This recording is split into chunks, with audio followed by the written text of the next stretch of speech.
I've heard you say, Alan, that you believe he's a schizophrenic. Why do you say that? What does that mean? Well, first of all, let's get clear that the evidence is increasingly concrete, that this is not someone who was driven largely by political motivations. So let's take it through a roadmap of why, with the caveat that we haven't seen him in the flesh, there's such ubiquitous evidence that suggests that this is someone with schizophrenia. Number one, we've looked at these videos with the strange and twisted logic. The YouTube videos. The YouTube videos, and people have pored over them wondering, does this show he's on the left or he's on the right? Well, it doesn't show either. What it shows is the incoherence, the twisted thinking, and the neologisms, the coined words, that are classic signs of what is called formal thought disorder, one of the hallmarks of schizophrenia. And if you went into any schizophrenic unit, from when I began at Yale all the way to the hospitals here in town, you would see writing just like this. That's number one. Is that a paranoid schizophrenic, or is there a difference? Well, formal thought disorder is present in all forms of schizophrenia. But the next feature, which is very clear, is a part of paranoid schizophrenia, and it's very important to the shooting that occurred, and that is delusions. Delusions are false beliefs that are bizarre. If you look at his writings, which, as we've seen in Secret Service reports about such shootings, writings are very valuable indicators of state of mind. Loughner stated that he believed that his mind was being controlled. He stated that he believed that the government was listening in on him. Again, textbook demonstrations of delusions of persecution. So these are signs we should be looking for in individuals like this. If you see these writings, they are clear indicators that this person has a very high probability of suffering from a psychotic illness. Is it also a clear indicator that this person could become violent? Well, let's talk about that. You are asking the questions that are most important, because the third indicator, which is this disruptive behavior that he showed in the classroom at Pima Community College. 5 times they had to call the campus police, and the behavior was not this kind of opportunistic antisocial behavior. It was strange, bizarre, so strange that his algebra teacher feared that if he turned his back, remember before the shooting, that he would actually be shot by Loughner with an automatic rifle.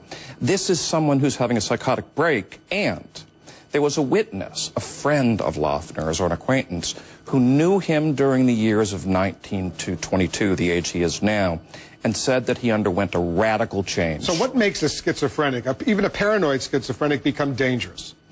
It isn't even a paranoid schizophrenic, but it's especially a paranoid schizophrenic.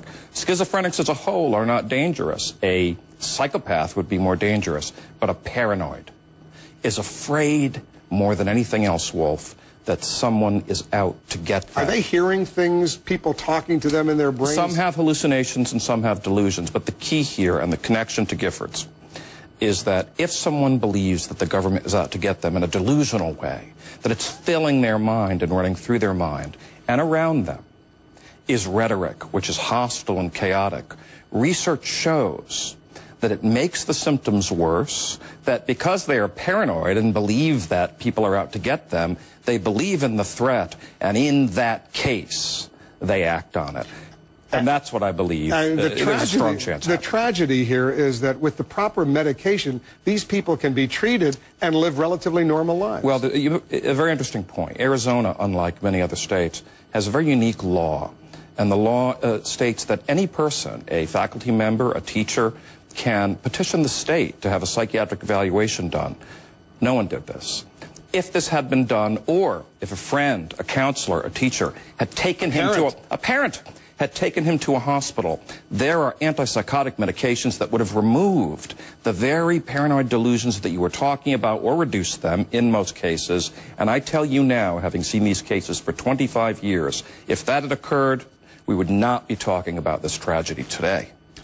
Finally, you're a lawyer, too, in addition to being a psychologist. Yes. If his attorney or he pleads innocent on the grounds of insanity, does he have a case? Is he insane? Look, so that your viewers understand, there is a difference between the medical diagnosis of schizophrenia and the legal standard of insanity. Insanity is a legal word, it's a legal standard.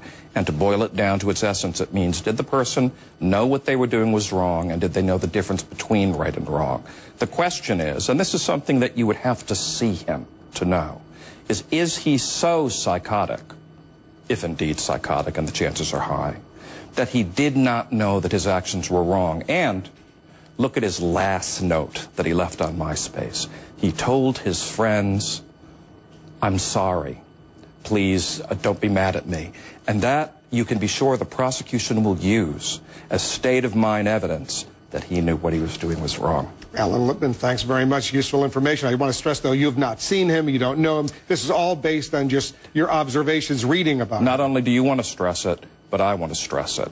And I want to make clear that while this information is available to us, and in schizophrenia gives us particularly useful amount of evidence, there's a strong caveat that I have not seen this individual, but nonetheless, it is compelling information that we should take